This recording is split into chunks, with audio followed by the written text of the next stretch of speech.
When Jonas Vingegaards won the Tour de France, people thought, wow, he's a natural climber. As if climbing mountains for 3 weeks straight with a resting heart rate of 36 is just something you're born with, like freckles or lactose intolerance. But surprise, Jonas actually trains a lot. In fact, the things he does to prepare for the Tour de France would make a Navy SEAL ask for a nap and a warm hug. So today we're looking into the brutally honest, deeply factual and outrageously sarcastic sections of how the Sultan of Silence prepares to destroy souls at the 2025 Tour de France. Grab your electrolytes, this is Jonas Vingegaards' most insane workouts for the Tour de France 2025. Why Jonas changes his training for the Tour de France. Peaking is not just for hormones. So, what does a Tour de France champion with the VO2 max of a rocket engine and the body fat percentage of a dehydrated almond do when July approaches? He changes everything. Or rather, everything changes him, because Jonas isn't trying to survive the Tour, he's trying to arrive in France and say, "Bonjour, let me casually go and murder your dreams over the next 21 days." This magic is called peaking. Now, peaking is not just some vague concept thrown around on Strava forums. It's the precise manipulation of training volume, intensity, rest, nutrition, and occasionally dark thoughts during altitude camp to ensure you hit your absolute best form at one exact moment. It's usually stage 9, halfway up the Jalbia, when your rivals are praying for a mechanical. Here's how Jonas peaks. Phase 1. Build. Months before the Tour, Jonas increases training load, stacking hours in Zone 2 like a squirrel hoarding nuts for winter. Big aerobic rides, long threshold sessions, think 6-hour endurance days, high cadence mountain repeats, and the occasional "what if I just ride until I cry" workout. Phase 2. Intensify. Weeks before the Tour, intensity ramps up. More intervals, fewer pastries. Zone 4 and Zone 5 workouts replace the endless slog. The goal? Turn diesel power into a guided missile. Phase 3. Taper. Finally, he tapers, reduces training load, maintains intensity though. The legs get sharper, the eyes go hollow, he's peaking. Just in time to ruin your GC favourite's life in the Pyrenees. Yes, Jonas peaking is not about weight cuts or superfoods or motivational TED Talks. It's about scary data, scientific suffering, and precision misery. And it works.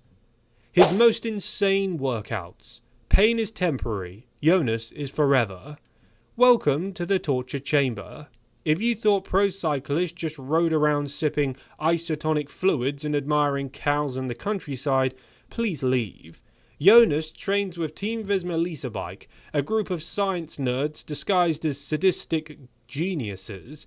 Their motto? We don't guess, we calculate your demise. Their lab? The mountains. Their fuel? Pain. Here's a buffet of Jonas's most deranged workouts. Verified, practiced, and potentially terrifying. Zone 2. Death Marches. Let's ride for 6 hours at 250 watts, 5 to 7 hours, 220 to 260 watts average, Zone 2, fueling every 20 minutes with rice cakes, isotonic drinks, and quiet stealth loathing. Why? Aerobic base. Jonas could probably pedal to the moon in Zone 2. These riders are done in the Alps or Tenerife. He listens to the wind, and your respiratory system collapses in the distance. Threshold sessions. Ride just below dying. These include 2 times 30 minutes at FTP, 10 minutes recovery in between each, and repeat until your bike asks for a new owner. This builds lactate clearance and pain tolerance. It's like jogging with an asthma attack, except Jonas is smiling because this is his happy place. Hill repeats. 6 to 8 times 10-minute climbs at 90 to 105% of his FTP, done at gradients between 7 to 10%. Recovery is descending and trying not to cry on the way down or lose control of your handlebars as you're drowning in lactate. This isn't for Instagram reels, they're done on rest days. This is to make sure Jonas can drop you with surgical precision on the first mountain stage, then smile politely and keep going. Sprint drills. Yes, climbers sprint too. 15-second all-out sprints times 10, with 3 minutes rest between each. Done fresh or at the end of a 5-hour ride. Why not? Why? Even climbers need to close gaps, avoid crashes, or win the occasional stage. Jonas doesn't do flashy, but when he sprints, it's deadly silent and pretty decent. Sweet spot sandwich. 3 times 20 minutes at 88 to 94% of his FTP. 5 minutes recovery in between each, often done in a fatigue state as they call it, at the end of long rides. This is the bread and butter of his Tour de France prep. It's long, meaty chunks of not quite threshold, but not all pleasant. It's stacked into his legs like building blocks of doom. Strength training. Gym for a climber, you say? Yep, Jonas goes to the gym, around 2 times a week in the off-season, and once weekly in season. It's not about bulking, it's about bulletproofing.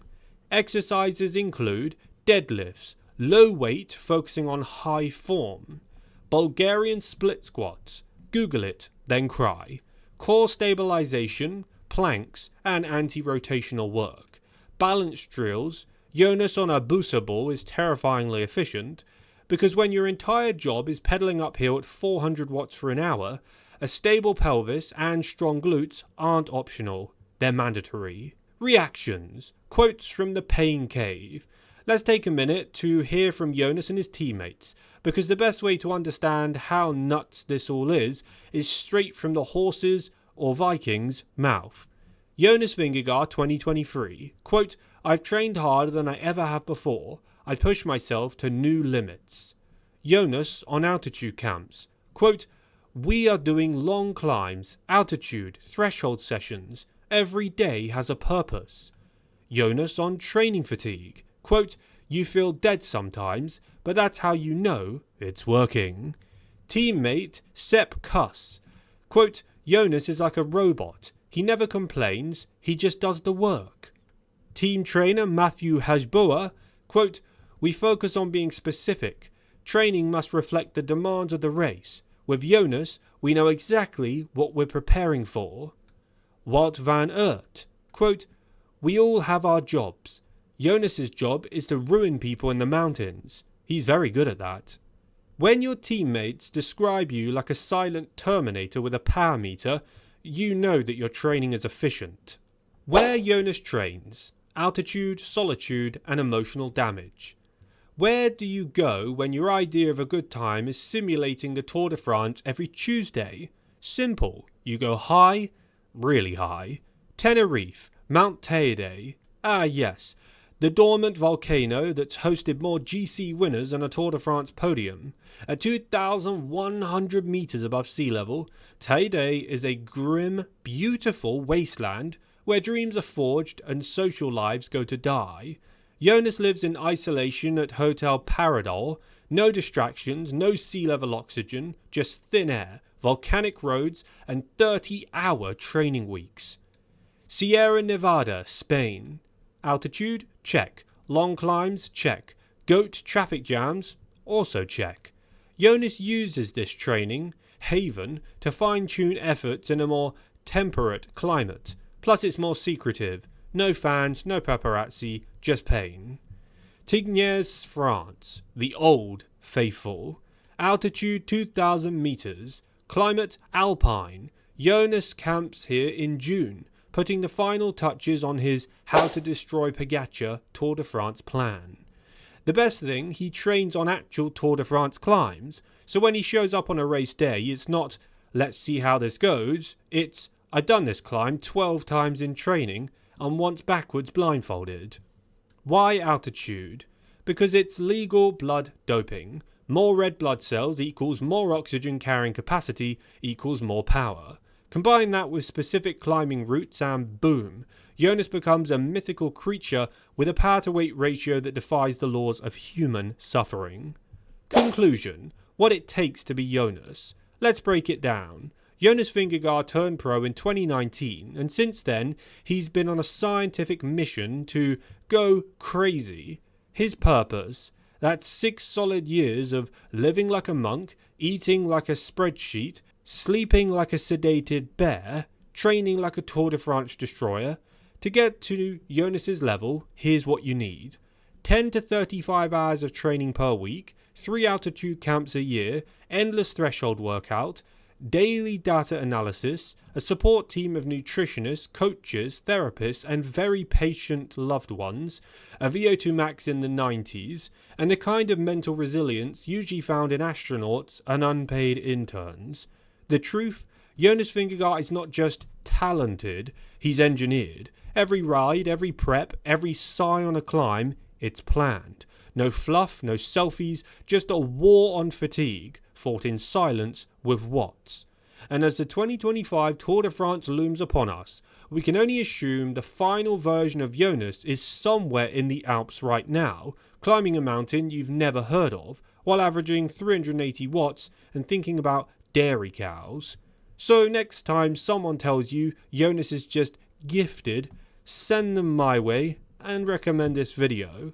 Oh, also, remind them, quote, yeah, gifted with a training plan forged in Mordor and a threshold that could power a Tesla. That's it for Jonas Vingegaard's most insane workouts. There's a lot more to cover, but it would be a 1 hour long video, and I'll probably lose my voice by then. Please hit subscribe if you're new to my channel, as I post all of the latest cycling news, cycling race updates, and cycling drama, and also consider leaving a like on today's video to show your support for the channel. Stick around and I'll catch you in tomorrow's next video.